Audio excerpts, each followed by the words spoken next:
Welcome, everyone. Today, we dive into one of the most mysterious and powerful stories of our time. This is not just the story of a man. This is the journey of Vladimir Putin, a boy from the shadows of Leningrad who climbed silently through the ranks until the whole world knew his name. But how did a quiet child from a small apartment become one of the most feared and admired leaders in modern history? What choices did he make? What secrets did he carry?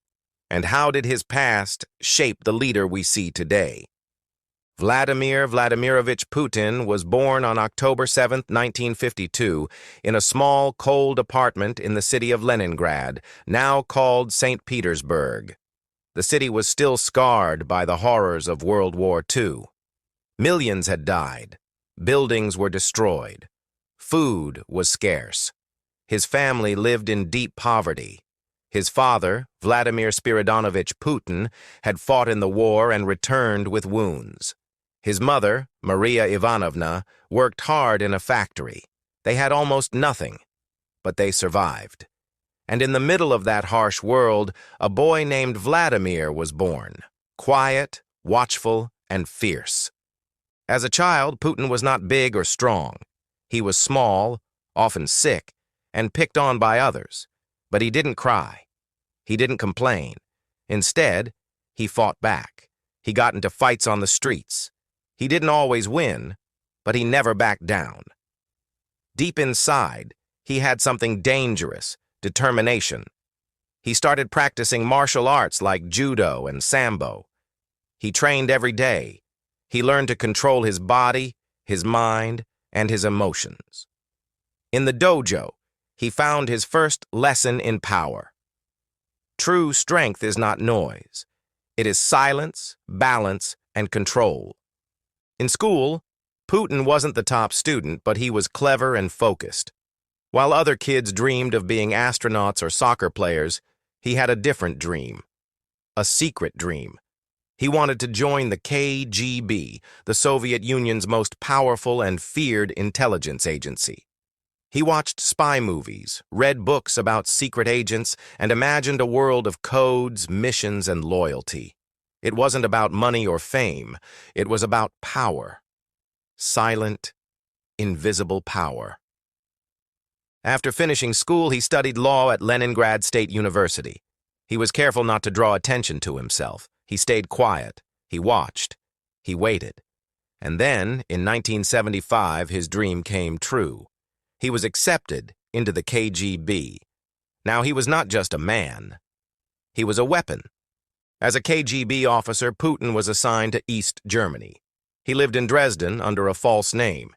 He spoke German fluently. He gathered intelligence, followed targets, and protected Soviet secrets. He lived in a world of shadows, no emotions, no noise, no mistakes. But history was about to shift. In 1989, the Berlin Wall fell. East Germany collapsed.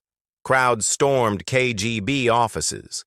In Dresden, Putin burned secret documents as protesters closed in. He called Moscow for help, but no one answered. That night, he learned a lesson he would never forget. When the system fails, you are on your own. When the Soviet Union fell, Putin returned to Leningrad. His agency was broken. His country was falling apart. There was no job waiting for him. He had no money. But he didn't quit. He found work with the mayor of St. Petersburg, Anatoly Sobchak. Sobchak trusted Putin because Putin was loyal, quiet, and ruthless. He didn't talk much, but he got things done. He became the man behind the curtain, always watching, always planning. In 1996, Putin moved to Moscow. The city was full of chaos, corruption, and crime. But Putin didn't fear chaos. He used it. He moved up through the government quickly, becoming head of the FSB, the new version of the KGB. He modernized it. He restored its discipline. And then, in 1999, something incredible happened. President Boris Yeltsin, sick and losing control, chose Vladimir Putin to be prime minister. No one really knew who he was. He spoke in short sentences. He avoided the spotlight. But Yeltsin saw something: strength, silence, and safety. Then came the moment that changed everything. On December 31st, 1999, Yeltsin announced his resignation. In front of the world, he said, "I give my place to a new generation." That new generation was Vladimir Putin. Overnight, he became acting president of Russia. And just like that, the quiet man from Leningrad held the nuclear codes of a superpower. Putin moved fast. Russia was facing a crisis in Chechnya, where rebels were fighting for independence. Bombings killed innocent people. The nation was terrified. Putin promised action. He sent in troops. He crushed the rebellion with brutal force. Cities were destroyed. Thousands died. But Russians saw him as a hero, a strong leader, a protector. The quiet man had become the Iron Man. In March 2000, Putin was elected president. He had won the heart of a broken nation.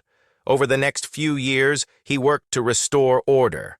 The economy grew. Oil prices rose. Russia began to stand tall again. But behind the progress, something darker was happening. Journalists who criticized him disappeared. Some were murdered. Media outlets were taken over. Billionaires who challenged him were arrested. The message was clear: speak against the president, and you will pay. Putin didn't smile often. He didn't show emotions. But everything he did was calculated. He strengthened the military.